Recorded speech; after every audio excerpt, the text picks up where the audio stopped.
ప్రక్రియ ప్రారంభమైంది. రాష్ట్రంలోని 7 నగరపాలక సంస్థలు 116 పురపాలికల్లో ఓట్ల లెక్కింపు మొదలవడంతో అభ్యర్థుల్లో టెన్షన్ పీక్స్ కు చేరుకుంది. ఉదయం 8 గంటలకే స్ట్రాంగ్ రూమ్లను తెరిచిన అధికారులు ముందుగా పోస్టల్ బ్యాలెట్ల లెక్కింపును చేపట్టారు. ఈ ప్రక్రియ ముగియగానే సాధారణ బ్యాలెట్ పేపర్లను బయటకు తీసి ఒక్కో కట్టకు 25 చొప్పున కట్టలు కడతారు.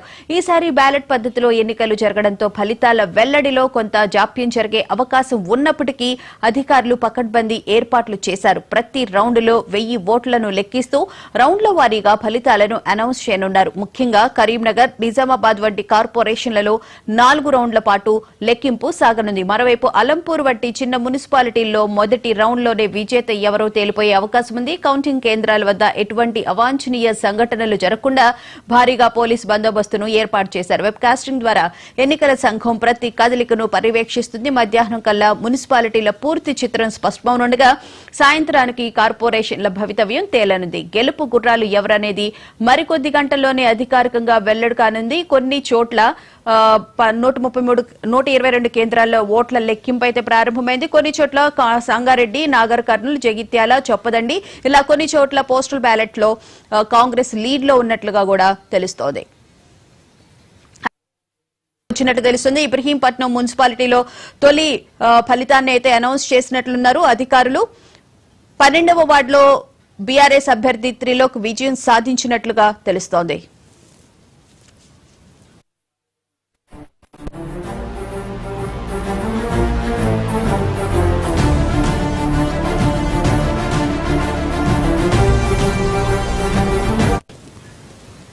ఇక వరంగల్లో ఓట్ల లెక్కింపు ఏ విధంగా కొనసాగుతుంది అనే విషయాల గురించి మా ప్రతినిధి, మా Telangana bureau chief Sudhakar live లో అందిస్తారు. సుధాకర్, చెప్పండి, వరంగల్లో ఓట్ల కౌంటింగ్ ప్రక్రియ ఏ విధంగా కొనసాగుతుంది? ముఖ్యంగా వరంగల్ ని చాలా ప్రతిష్టాత్మకంగా తీసుకున్న నేపథ్యం కూడా మనకు కనిపిస్తూ ఉంది.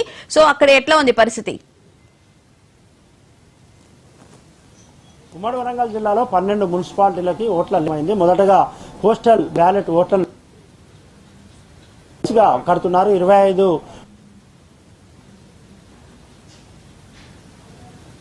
మొదటి ఫలితం వచ్చింది. 2 వార్డులలో కాంగ్రెస్ పార్టీ డివిజన్లలో 2 వార్డులలో కాంగ్రెస్ పార్టీ అభ్యర్థులు విజయం సాధించారు. అదేవిధంగా కొరూరు పోస్టల్ బ్యాలెట్ లో కొరూరులో 6 వార్డులలో అధికార కాంగ్రెస్ పార్టీ ముందంజలో ఉంది. అదేవిధంగా మహబూబాబాద్ లో కూడా కాంగ్రెస్ పార్టీ పోస్టల్ బ్యాలెట్ లో ముందంజ ఉంది. శేషంగన్పూర్ లో కూడా పోస్టల్ బ్యాలెట్ లో ముందంజలో ఉంది. ములుగులో మాత్రం 2 వార్డులను కాంగ్రెస్ పార్టీ కైవసం చేసుకుంటూ ఇక్కడ ములుగు నుంచి మంత్రి సీతక్క ప్రాతినిధ్యం వహిస్తున్నారు. ఆమె ఎన్నికలను ప్రతిష్టాత్మకంగా తీసుకున్నారు. అందులో భాగంగా ములుగులో మొదటి ఫలితం కాంగ్రెస్ కి అనుకూలంగా వచ్చినట్టుగా మనం భావించవచ్చు. 12 మున్సిపాలిటీలకు సంబంధించి 12 మున్సిపాలిటీలలో కూడా ఎలాగైనా జెండా ఎగరవేయాలి, ఎలాగైనా గెలవాలనే ఉద్దేశంతో కాంగ్రెస్ పార్టీ పూర్తిగా ఎఫర్ట్స్ పెట్టింది. ప్రస్తుతం మనం వర్ధనపేట కౌంటింగ్ సెంటర్ లో ఉన్నాం. ఇక్కడ కేవలం 4 పోస్టల్ బ్యాలెట్ ఓట్లు ఉన్నాయి. 4 పోస్టల్ బ్యాలెట్ ఓట్లకు సంబంధించి కాంగ్రెస్ పార్టీ అభ్యర్థులు లీడ్లో ఉన్నారు.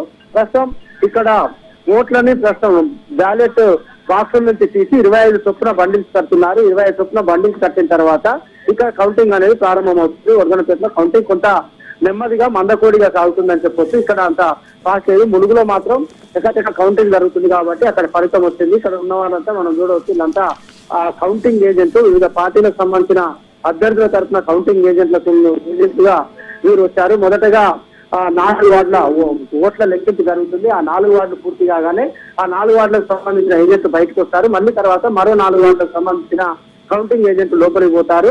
మళ్ళీ 4 మూసిన తర్వాత మళ్ళీ 4 అంటే 3 రౌండ్లలో ఇక్కడ కౌంటింగ్ పూర్తి కాబోతుంది. మొదటగా వన్స్ బ్యాలెట్ పేపర్లు ఏవైతే ఉన్నాయో బండిల్స్ కట్టారంటే అప్పుడు కౌంటింగ్ వేగవంతం అయ్యే అవకాశం స్పష్టంగా కనిపిస్తుంది. భూపాలపల్లి, అదేవిధంగా ములుగు, శేషన్గన్పూర్, కేసముద్రం, కొరూరు ఇలాంటి చోట్ల కాంగ్రెస్ పార్టీ అభ్యర్థులు గెలుస్తామని ధీమాతో ఉన్నారు. అదేవిధంగా కాంగ్రెస్ పార్టీ కూడా ఇక్కడ ప్రతిష్టాత్మకంగా తీసుకొని వ్యవహరించింది. ఉమ్మడి వరంగల్ జిల్లాలో 12 మున్సిపాలిటీలకు సంబంధించి ఇన్ఛార్జిగా పెట్టారు. మహబూబాబాద్ జిల్లాకు సంబంధించి మంత్రి పొన్నం ప్రభాకర్ ఇన్ఛార్జిగా ఉన్నారు. మహబూబాద్ జిల్లాలో డోర్నకల్, మరిపేడ, కేసంద్రం, మహబూబాబాద్ ఈ 4 మున్సిపాలిటీలను గెలవాలనే ఉద్దేశంతో ముందుకు పోయిన పరిస్థితి ఉంది. ఈ 4 మున్సిపాలిటీలకు సంబంధించి డోర్నకల్, మహబూబాబాద్ 2 నియోజకవర్గాలు ఉన్నాయి. 2 నియోజకవర్గాలకు కూడా అధికార కాంగ్రెస్ పార్టీ ఎమ్మెల్యేలు ప్రాతినిధ్యం వహిస్తున్నారు. అదేవిధంగా జనగామ, వర్ధనపేట, అదేవిధంగా శేషన్గన్పూర్, తొర్రూరు తో పాటు పరకాల, భూపాలపల్లి, దీనికి పూర్తిగా పొంగులేటి శ్రీనివాసరెడ్డి, మంత్రి పొంగులేటి శ్రీనివాసరెడ్డి ఇన్ఛార్జ్ గా ఉన్నారు. ఆయన కూడా ఎలాగైనా గెలవాలనే ఉద్దేశంతో ఆయన పనిచేశారు. అదేవిధంగా మునుకు సీతక్క ఇన్ఛార్జ్ గా ఉంది, ఆమె ప్రాతినిధ్యం వహిస్తుంది. కాబట్టి మొత్తంగా చూస్తేనైతే ప్రస్తుతం పోస్టల్ బ్యాలెట్ ఓట్ల లెక్కింపు పూర్తయింది. మునుగులో 2 వార్డులను కాంగ్రెస్ పార్టీ గెలుచుకుంది. అదేవిధంగా మిగతా చోట్ల కౌంటింగ్ ప్రారంభమైంది. మరో అరగంట నుంచి గంటలో మొదటి ఫలితం వెలువడే అవకాశం ఉంటుంది. మొదటి ఫలితం వెలువడిన తర్వాత ట్రెండ్ అనేది తెలిసిపోతుంది. ఆ ట్రెండ్ కు అనుగుణంగా ఫలితాలు వచ్చే అవకాశం ఉంటుంది. అందరూ కూడా దీన్ని ఆసక్తిగా గమనిస్తున్నారు. ఫలితాలు ఎలా ఉండబోతున్నాయి ఏంటి అనేది చూస్తున్నారు. ముఖ్యంగా బీఆర్ఎస్ కు సంబంధించి తెలంగాణలో ఒకటి మెదక్ పైన అత్యధికంగా ఆశలు పెట్టుకుంది. ఆ తర్వాత బీఆర్ఎస్ కి మెదక్ తర్వాత ఉన్న ఆశలన్నీ కూడా వరంగల్ జిల్లా పైన. వరంగల్లో 12 మున్సిపాలిటీలు ఉంటే సుమారు 5 నుంచి 6 గెలుస్తామనే ధీమాతో బీఆర్ఎస్ ఉంది. మిగతా చోట్ల బీఆర్ఎస్ అంత ఆశాజనకంగా లేదు. కాబట్టి వరంగల్ ఫలితాలను బీఆర్ఎస్ చాలా క్లోజ్ గా అబ్జర్వ్ చేస్తుంది. పార్టీ కూడా జనతా పార్టీ ఉమ్మడి వరంగల్ జిల్లాలో కేవలం నామమాత్రమైన పోటీనిచ్చింది.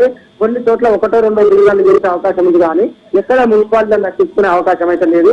ఉమ్మడి ఖమ్మం, ఉమ్మడి నల్గొండ జిల్లాలను కాంగ్రెస్ పార్టీ పూర్తిగా క్లీన్ స్వీప్ చేసే అవకాశాలు ఉన్నట్టుగా తెలుస్తుంది. మిగతా చోట్ల కాంగ్రెస్, అదేవిధంగా బీజేపీ వర్సెస్ కాంగ్రెస్ అన్నట్టుగా కరీంనగర్, నిజామాబాద్, ఆదిలాబాద్ లో ఉంది. మహబూబ్ నగర్ లో బీఆర్ఎస్, కాంగ్రెస్, అదేవిధంగా బీజేపీ 3 త్రిముఖ పోటీ మహబూబ్ నగర్ జిల్లాలో నెలకొంది. రైట్ సుధాకర్, ముఖ్యంగా చూసుకుంటే 2020లో బీఆర్ఎస్ హవా అయితే కొనసాగింది. అప్పుడు ఉన్న కార్పొరేషన్స్ లో 7 సొంతం చేసుకుంది. అలాగే మున్సిపాలిటీల్లో కూడా 112 వార్డులను కూడా సొంతం చేసుకుంది. కానీ ఆ హవా అనేది ఇప్పుడు తగ్గింది అని చెప్పి అనుకోవచ్చు. ఎందుకంటే కాంగ్రెస్ ప్రభుత్వం ఇప్పుడు అధికారంలో ఉంది. గతంలో కాంగ్రెస్ వాళ్ళు సింగిల్ డిజిట్ కే పరిమితమైన నేపథ్యం కూడా మనం చూసాం కదా సుధాకర్. గతంలో 2020లో జరిగిన మున్సిపల్ కార్పొరేషన్ ఎన్నికల్లో అప్పుడు బీఆర్ఎస్ అధికారంలో ఉంది కాబట్టి 120 కార్పొరేషన్లకు ఎన్నికలు జరిగితే 112 కార్పొరేషన్లను బీఆర్ఎస్ గెలుచుకుంది. అదేవిధంగా 9 మున్సిపాలిటీలకు ఎన్నికలు జరిగితే 7 మున్సిపాలిటీలను నమోదు. ఇప్పుడు ఎంఐఎం, కాంగ్రెస్, బీజేపీ 3 పార్టీలు కూడా సింగిల్ డిజిట్ కే పరిమితమయ్యాయి. కానీ ఇప్పుడు తెలంగాణ రాష్ట్రంలో ఎన్నికలు కాబట్టి కాంగ్రెస్ బీఆర్ఎస్ పరిస్థితి పూర్తిగా చాలా తేడా కనిపిస్తుంది. అప్పట్లో బీఆర్ఎస్ ఏ రకంగానైతే ఏకపక్ష విజయాలను నమోదు చేస్తుందో ఇప్పుడు కాంగ్రెస్ పార్టీ అదే స్థాయిలో గెలుస్తామనే ధీమానైతే వ్యక్తం చేస్తుంది. బీఆర్ఎస్ అప్పుడు ఏకపక్షంగా గెలిచింది, ఈసారి పూర్తిగా డీలబడిన పరిస్థితి కనిపిస్తుంది. చూడాలి 25 నుంచి 30 మున్సిపాలిటీలు గెలుస్తామనే ఒక ఆశ వ్యక్తం చేస్తున్నారు. 30 మున్సిపాలిటీలు వస్తాయా లేదా చూడాల్సి ఉంటుంది. అయితే ప్రజా వ్యతిరేక ఓటు మాకు పడుతుంది అని చెప్పి బీఆర్ఎస్ చాలా హోప్ పెట్టుకున్న నేపథ్యం కూడా మనం చూసాం సుధాకర్. ముఖాముఖి తలపడ్డ చోట, Bharatiya Janata party vote bank పెరిగిన చోట బీఆర్ఎస్ పూర్తిగా తగ్గిపోయే అవకాశాలు కనిపిస్తున్నాయి. అందులో భాగంగానే మనం చూడాల్సి ఉంటుంది కరీంనగర్, నిజామాబాద్, ఆదిలాబాద్ ఈ 3 జిల్లాలలో కాంగ్రెస్ వర్సెస్ బీజేపీ అన్నట్టు కొనసాగింది. కాబట్టి బీఆర్ఎస్ అనేది 3వ స్థానానికి వెళ్ళిపోయింది. అదేవిధంగా ఖమ్మం, నల్గొండలో కాంగ్రెస్ ఏకపక్ష విజయాలు నమోదవుతున్నాయి. అందుకే మనం చెప్తుంది వరంగల్ కేవలం మెదక్ లో అత్యధిక స్థానాలు గెలిచే అవకాశం ఉంటుంది. కేసీఆర్, హరీష్ రావు ప్రాతినిధ్యం వహిస్తున్న జిల్లా కాబట్టి మెదక్ లో అత్యధిక స్థానాలు వచ్చే అవకాశం ఉంది. ఆ తర్వాత వాళ్ళకి బీఆర్ఎస్ పార్టీకి ఎక్కువగా ఆశలున్న జిల్లా అంటే వరంగల్ గా మాత్రం చెప్పుకోవాల్సి ఉంటుంది. కాబట్టి ప్రస్తుతం ప్రజా వ్యతిరేక ఓటు చీలిపోతే ఒకవేళ అది భారతీయ జనతా పార్టీకి లాభించే అవకాశం ఉంది. Right, thank you Sudhakar.